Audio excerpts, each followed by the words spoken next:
Interesting debate because our friends on the other side, Mr. Speaker, it's like they have amnesia and nothing happened before the election a couple years ago. All of these promises about a border wall were followed by the cheers and the chants of, and who's going to pay for that wall? And you remember all your fans would stand up and Mexico's going to pay for that wall. Who? Mexico. And here we are today, getting ready to shut down the government over you asking the American taxpayer to pay for this border wall. And then some of you even used to say, are saying that we have hollow words, that our words don't mean anything. When this president is going back on the promise that he made. He said Mexico was going to pay for it. He said it at the rallies. He was in Ohio. He was in the swing states. And now he's going back on his word on that. And he just went back on his word where he promised the entire Senate he was going to support the continuing resolution. And you're calling us and saying our words are hollow? Are you kidding me? Now, look, I'm for border security. I'm for border security, but I'm not for a wall. You know what? I like cars, too. I'm for cars. I'm not for the Model T.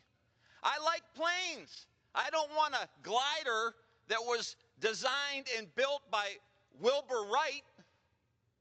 I like my phone, but I don't want to go back and get the rotary dial out. You guys are living in the past.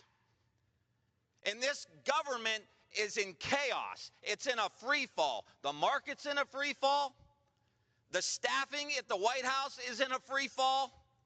The Secretary of Defense is gone. We're pulling out of Syria. What is going on? You are in charge of the House, Senate, and White House. Get a grip and learn how to govern the country. This is Congressman Tim Ryan with the only thing that Republicans should be listening to on the verge of yet another Trump shutdown. With Nancy Pelosi and Chuck Schumer setting a good precedent with last week's meeting with Trump on how not to roll over, it seems that Democrats are finally waking up in Washington. Republicans have had control of all three branches of government, yes, including the Supreme Court, including both houses of Congress.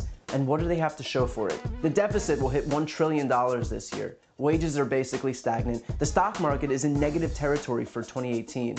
Economists are warning of another recession. They've waged war on Medicare, Medicaid, and Social Security, on access to voting, on healthcare for 20 million people, on immigrant kids, on the air and water, on the FBI, and the rule of law. Besides a $5 billion wall to satisfy Trump's ego, what do Republicans actually stand for?